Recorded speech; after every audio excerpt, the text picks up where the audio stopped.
In the autumn of 2011, the man who had ruled Libya for 42 years was dragged out of a concrete drainage pipe under a road. No guards, no army, no allies. 8 years before that, he had handed his entire weapons program over to the West. Nuclear, chemical, missiles, all of it, given up voluntarily in exchange for being left alone. He disarmed. They came anyway. And the answer you'll hear everywhere is one word: oil. It wasn't the oil. Western companies were already pumping Libyan crude on contracts he had signed himself. So here's the real question, and it is nowhere near as simple as it sounds. Why? A few years before the end, he'd been welcomed in Paris. They let him pitch a Bedouin tent a few hundred meters from the Élysée Palace. Handshakes, photographs, billion-dollar contracts. And then French jets shredded his convoy, and his own countrymen finished the job. Usually you get one of two answers. America wanted the oil. Or the opposite. He was a butcher, and his own people took him down. Both sound convincing right up until you look at the details. Because the oil was already flowing west, the companies had been invited back, deals signed, everything pumping and shipping just fine. And if it was purely an internal uprising, then why, out of the entire Arab Spring, did a coalition of a dozen countries fly into Libya specifically? Egypt had a revolution. Tunisia had a revolution. Bahrain had one too, and it got crushed, with no no-fly zone in sight. Syria burned for years, and the bombers went to Libya. Which means it wasn't one thing, which means this story has layers. So that's exactly how we're going to take it apart, layer by layer. First, the answer everybody already knows. Then, how Gaddafi's system actually worked on the inside, not on the posters. Then, why he'd already become an outcast long before Dve Tisaccia Dinitsit, and how he managed to spend 8 of those years as a friend of the West. And only after all that, what really happened in the spring of 2011, and why absolutely nobody stood up for him. Not the Arabs, not the Africans, not Russia, not China. Here's my promise. By the end of this video, the whole thing will click into one picture. And that picture is going to look different from both the Saint Gaddafi version and the just another tyrant version. Let's get into it. Start with what's on the surface. The surface version goes like this. There was a poor desert country.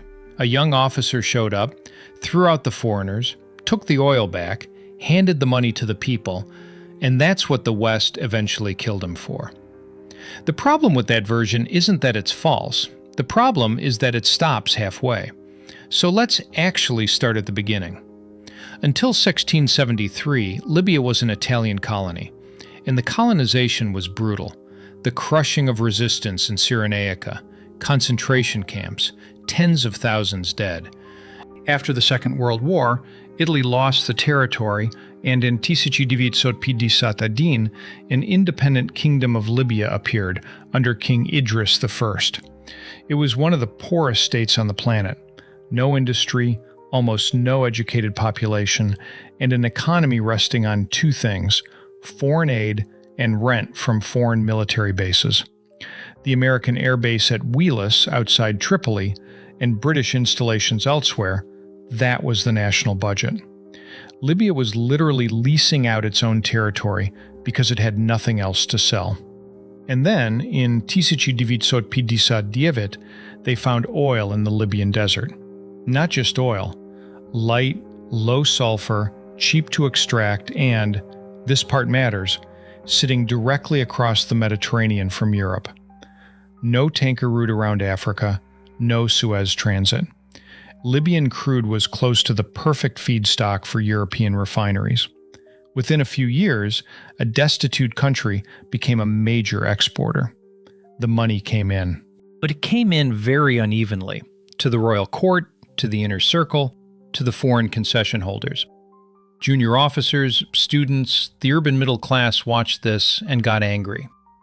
Add the backdrop: Arab nationalism, Nasser next door in Egypt as the icon, the humiliation of the Six-Day War in 67, and a king who, at that moment, said nothing meaningful in support of the Arab side.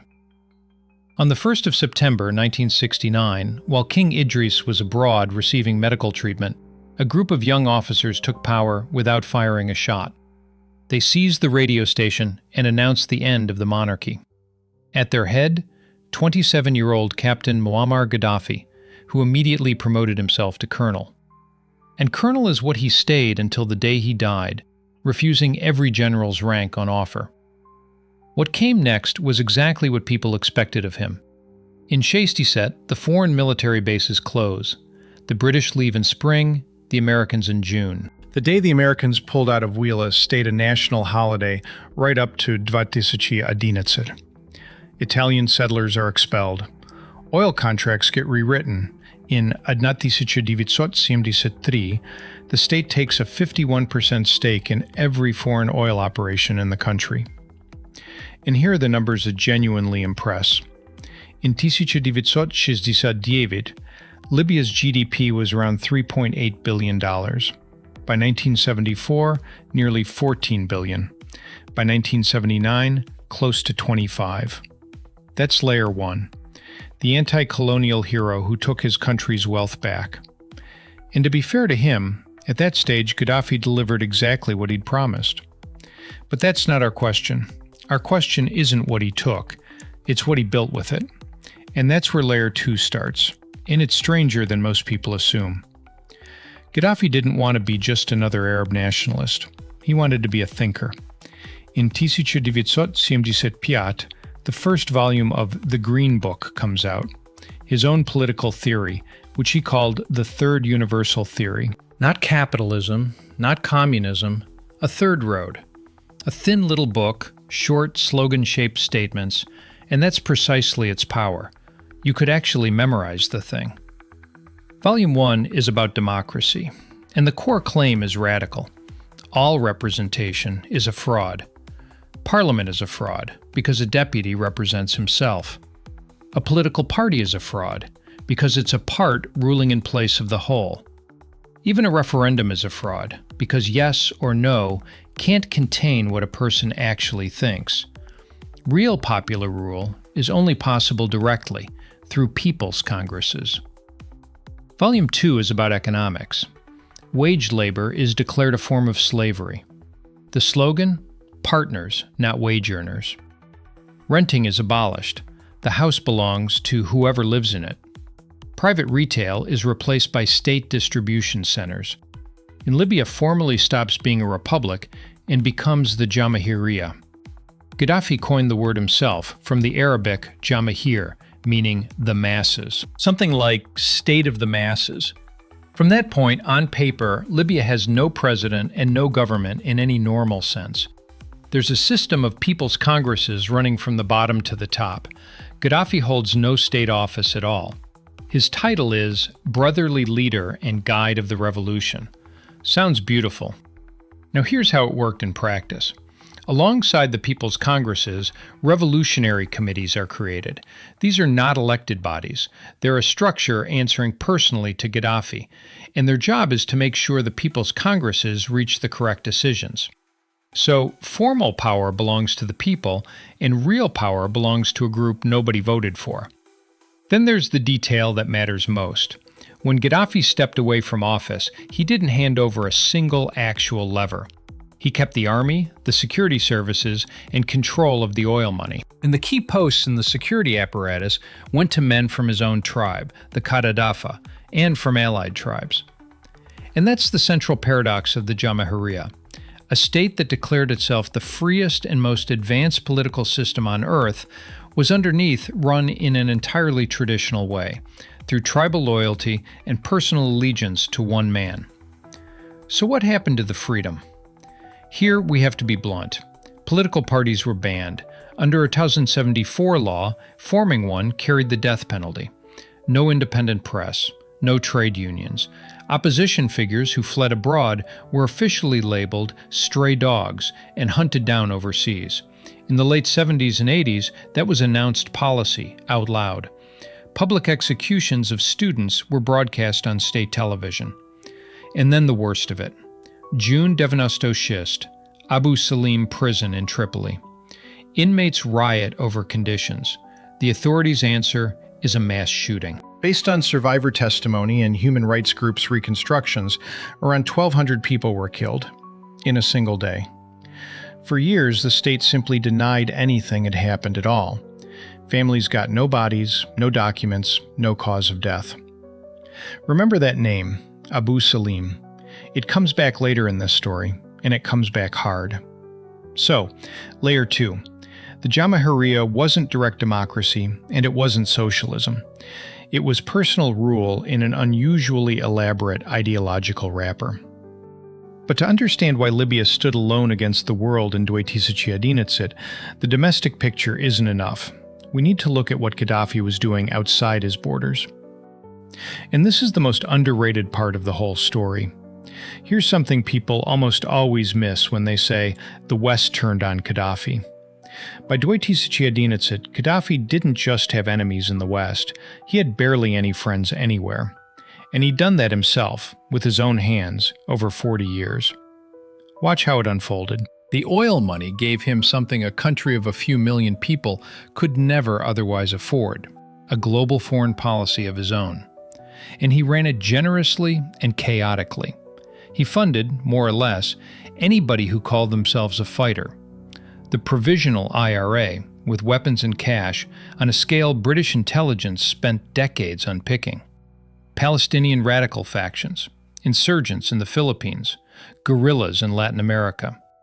He backed Idi Amin in Uganda and sent troops to prop him up. The list of recipients of Libyan money in the 70s and 80s reads like a catalog of the world's conflicts.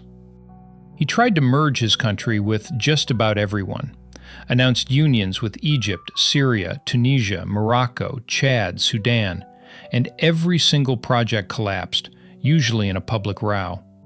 With Egypt in Semdesat Sedmum, it escalated into a short but real border war. And then came the episode that broke the regime's back. Chad, the southern neighbor. Gaddafi claimed the Aouzou Strip in northern Chad and moved troops in. Libya fought in Chad for most of the first half of the 80s, and in Tisit Said Vasim Disat Shest, it ended in a disaster now known as the Toyota War. Chadian fighters mounted anti-tank weapons on Japanese pickup trucks and destroyed Libyan armored columns. The bill for Libya?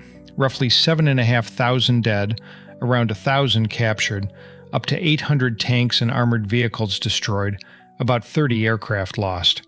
Somewhere near $1.5 billion of military equipment burned or abandoned in the desert.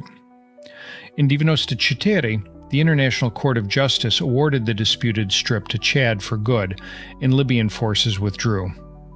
So a modern, expensive, petrodollar-funded army lost to insurgents in pickup trucks. That's not just humiliating, it's a signal to everyone watching. The Libyan war machine is not what it looks like on parade day. Now the West. By the mid-80s, Washington already classed Libya as a state sponsor of terrorism. The escalation built. Disputes over the Gulf of Sidra, which Gaddafi declared entirely Libyan waters, and clashes in the air and at sea. On the 5th of April 1986, a bomb goes off at the La Belle discotheque in West Berlin, a club frequented by American servicemen. 3 people are killed, 2 U.S. soldiers and a Turkish woman, and more than 200 are injured. Washington said it had intercepted Libyan communications tying Tripoli to the attack. The answer came 9 days later. On the night of the 15th of April 1986, American aircraft struck Tripoli and Benghazi, Operation El Dorado Canyon. Around 60 tons of ordnance. And one detail says a great deal about Europe at the time. France refused to let the American aircraft cross its airspace. So the bombers flying from Britain had to go the long way round via Gibraltar, adding over 2,000 kilometers each way and multiple aerial refuelings. Libya reported roughly 40 dead.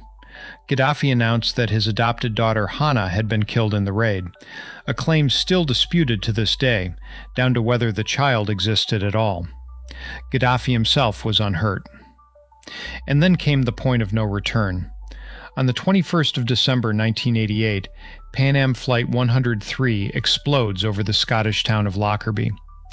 270 dead, 259 on the aircraft, and 11 on the ground. 9 months later, in September 1989, a French UTA airliner is blown up over Niger, another 170 dead. The investigations led to Libyan nationals.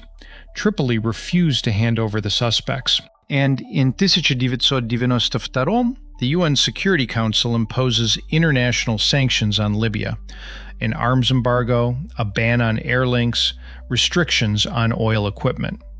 That's the moment, the 90s, when the Libyan model genuinely starts to buckle. Because the entire structure of the Jamahiriya rested on one thing. Oil produces money, money gets distributed, loyalty gets bought. And now, sanctions, isolation, falling oil prices, no way to replace aging equipment.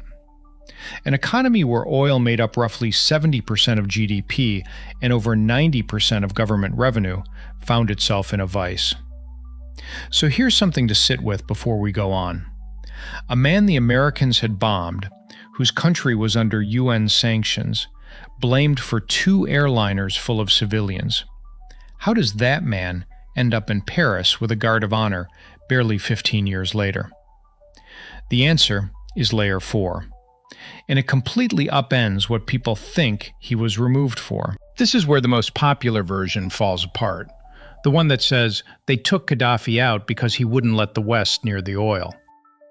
Wouldn't let them? He personally walked them in. And earlier than most people realize. Look at the sequence. In Libya finally hands over 2 Lockerbie suspects for trial in the Netherlands under Scottish law. UN sanctions are suspended. In 2001, one of them, Abdel Basit al-Megrahi, is convicted. Then the bargaining. In August 2003, Libya sends a formal letter to the UN accepting responsibility for the actions of its officials and agreeing to compensate the Lockerbie families. The structure was $10 million per family. Total payouts came to a little over $2 billion. Sanctions are lifted for good. And in December 2003, the big one. On the 19th, Libya publicly announces it is dismantling all of its weapons of mass destruction programs. Nuclear, chemical, missile. It lets international inspectors in, hands over the hardware, and the centrifuges get flown to the United States.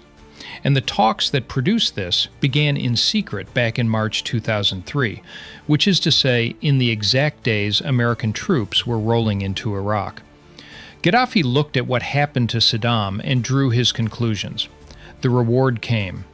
In 2004, British Prime Minister Tony Blair flies to Tripoli, the famous deal in the desert, and British oil majors head back in.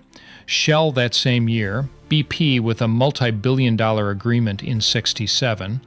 In May 2006, the United States restores full diplomatic relations and strikes Libya off the list of state sponsors of terrorism. In 2008, a claims settlement agreement worth $1.5 billion is signed, and Secretary of State Condoleezza Rice visits Tripoli. In Europe, the same story. Italian Prime Minister Berlusconi formally apologizes for the colonial past and signs a friendship treaty promising $5 billion in investment. Libya becomes Italy's key partner in stopping migration across the Mediterranean. And in 2016, Gaddafi is received in Paris with full pomp. That Bedouin tent in the grounds of a state residence, a 5-day visit, contracts. Libyan money flows into European firms in these years. The Libyan Sovereign Wealth Fund buys stakes in Italian banks and industry. Western oil giants return to Libyan fields. So hold this in your head. By 2016, Gaddafi is not an outcast. He's a partner. An awkward, eccentric partner who does bizarre things at international summits, but a partner everybody does business with. Now, the second place where intuition fails. How did ordinary Libyans actually live? This needs honesty in both directions, because there are 2 mutually exclusive myths floating around online. What's true? By African standards, Libya really was a wealthy and relatively comfortable country. On the UN Human Development Index in 2009, Libya ranked at the top end of Africa, scoring around 0.76. Adult literacy was about 87%. Primary school enrollment was effectively universal, secondary above 90%. Healthcare and education were free, fuel was cheap, food was subsidized, and there was one genuinely enormous project, the Great Man-Made River, a vast network of pipelines carrying fossil water from beneath the Sahara to the coastal cities. A world-class piece of engineering that really did transform the country's water supply. What's myth? The lists circulating online, every family gets a free apartment, $5,000 per newborn, a free car, free electricity. Those are propaganda leaflets, not statistics. The reality was more mundane. Unemployment in the 2006 census, 20.7%. That's the official figure from a state with every incentive to shade it downwards. Among young people, it was considerably higher. More than half of everyone employed worked in the public sector, living off distributed oil rent rather than a real economy. Housing was short, especially for young families, and regional development was wildly uneven. The East, Cyrenaica, which sits on a large share of the oil, spent decades feeling shortchanged compared to Tripolitania. And here's where the fuse gets assembled. An oil-rich country, a very young population, median age around 26, a well-educated one, people had been taught to read, write, and given diplomas. And meanwhile, 1 in 5 out of work, no way up except loyalty to the system, 0 political rights, and a living memory of Abu Salim. Educated young people with no future, in a country where the money exists, but none of it is for you. That's the most combustible mixture there is. All it needed was a spark. The spark came from Tunisia. December 2010 года, Tunisia. A street vendor sets himself on fire, protests erupt, and in January, President Ben Ali flees the country. In February, Mubarak falls in Egypt. 30 years of rule ended in 18 days. The wave rolls across the region. Libya sits squeezed between two countries whose regimes have just collapsed. And now, the detail I asked you to remember that prison name for, on the 15th of February 2011, police in Benghazi arrest a lawyer named Fatih Turbil. He represented the families of the Abu Salim dead, the ones who'd spent 15 years being refused their sons' bodies. Several hundred people gather outside the police building. It's broken up with tear gas and rubber bullets. Dozens hurt.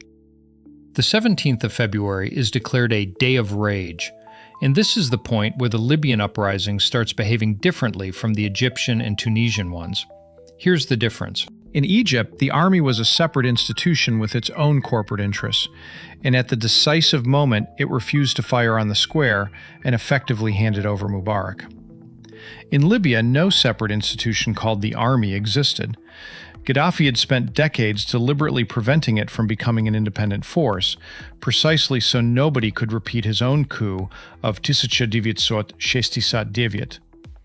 The units with real combat power were brigades commanded by his sons and men from his tribe, plus hired foreign fighters. A structure like that does not hand over its leader. It has nowhere else to go. It is him.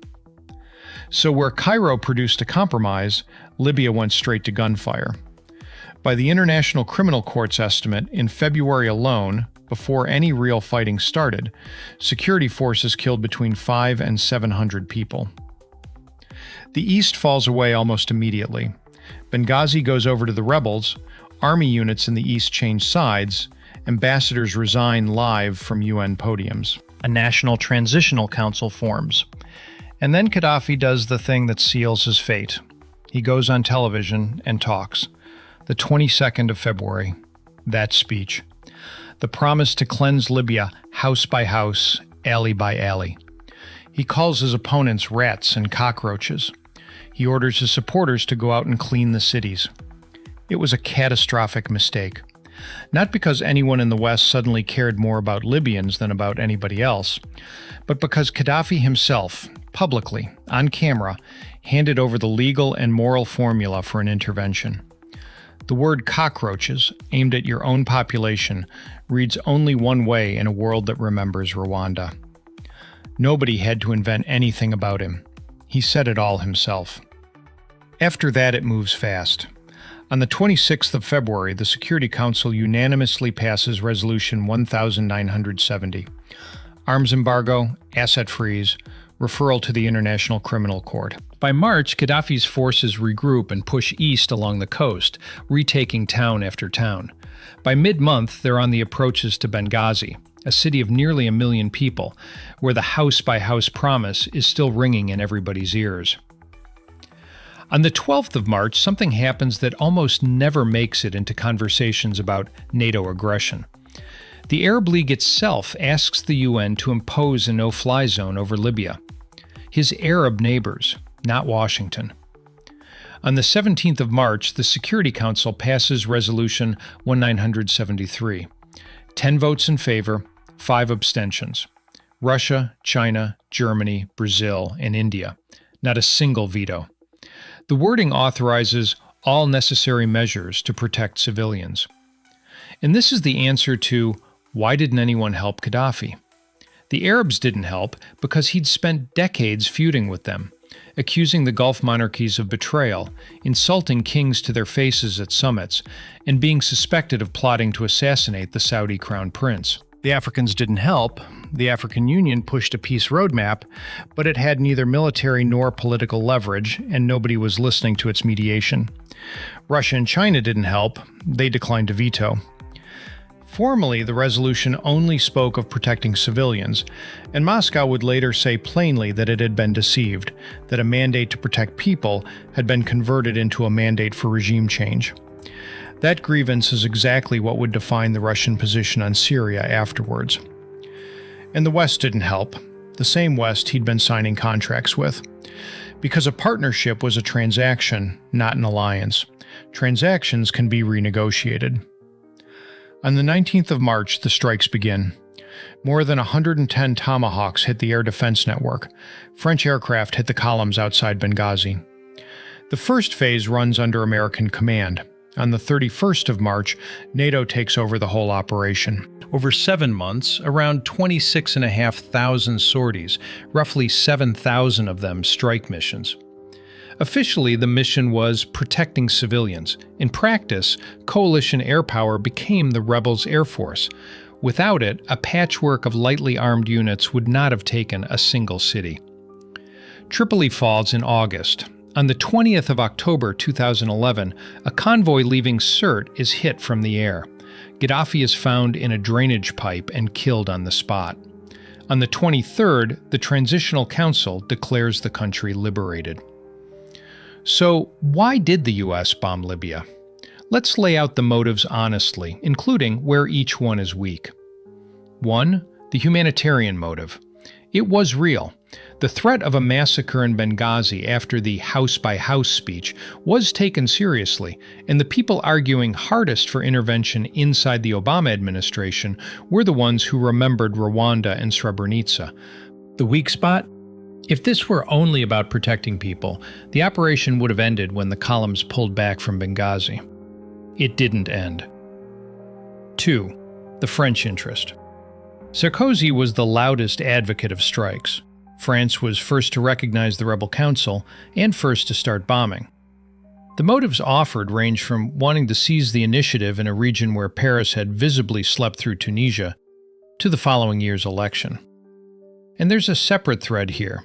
In 2015 bet, a French court convicted Sarkozy in the Libyan campaign financing case, though on a charge of criminal conspiracy, while acquitting him of illegal financing and corruption. And he is appealing. But the mere fact that the question existed adds a deeply uncomfortable layer. 3. Oil and contracts. Real, but subtler than they came to take the oil. Taking it wasn't necessary. Access already existed. The question was on whose terms. In the late 2000s, Gaddafi had been leaning on the companies, demanding contracts be rewritten in Libya's favor, and openly threatening nationalization. A change of government promised a more agreeable partner. The irony is that after the war, production collapsed, the country fractured, and not one Western company got anything close to what it had under Gaddafi. 4. The demonstration. 2011 was also the year the West needed to show it stood with the Arab Spring rather than the old regimes. Libya was the ideal candidate. No nuclear umbrella, no serious patron, no meaningful air defense, no sympathy from its neighbors. And now, the moment it all clicks. The thing we took all these layers apart for. Gaddafi wasn't removed for one reason. He was removed because by March 2011, he had no protection left in any direction at all. And he had dismantled every single one of those protections himself. No weapons of mass destruction. He gave them up in 2003, so he wouldn't share Saddam's fate. No strong army. He deliberately never let one grow, so nobody could repeat his own coup. No allies in the Arab world. 40 years of picking fights. No support from neighbors. He'd gone to war with Chad and Egypt. No domestic legitimacy outside tribal loyalty, because the Jamahiriya was a stage set. No veto in the Security Council, and nobody willing to spend theirs on him. And the one protection he had built for himself, a business partnership with the West, was never protection by definition. It was a contract. Contracts don't have a mutual defense clause. He disarmed so that nobody would touch him, and that is precisely what made him touchable. That's the real answer. Not oil, not democracy. It's that over 40 years he built a system that rested entirely on one man, and simultaneously stripped off every piece of armor that system might have hidden behind. One last thing, because without it the story isn't honest. On the 20th of October 2011, it looked to a lot of people like an ending. The tyrant falls, a new Libya begins. It didn't. A country with no parties, no parliament, no independent army, and no courts, simply because nobody had built any for 40 years, lost the one component holding it together, and it came apart into regions, militias, and rival governments. By 2014, a second civil war was underway. Slave markets appeared on the coast, and the migration route across the Mediterranean that Gaddafi had been suppressing under his deal with Italy blew wide open into Europe. Which points to a conclusion that runs wider than Libya. Personal dictatorship isn't just bad for the people living under it. It leaves behind a vacuum nothing can fill, because every institution had been replaced by one man. The rest of the world learned its own lesson fast. Since Libya, any leader offered a deal, hand over your weapons in exchange for normal relations, remembers two dates: 2003, when Gaddafi disarmed, and 2011, when that bought him nothing. North Korea has cited the example in as many words. So here's the question I'll leave you with. If Gaddafi hadn't given up his programs in 2003, would he have survived 2011? Or would they have come for him sooner and harder? Tell me in the comments what you think. I'm actually curious, because there's no clean answer here. If this was worth your time, hit like. It genuinely helps the channel. Subscribe and turn on notifications so you don't miss what's next. I've got a video planned on what became of Libya afterwards and who actually controls its oil today. Thanks for watching. See you in the next one.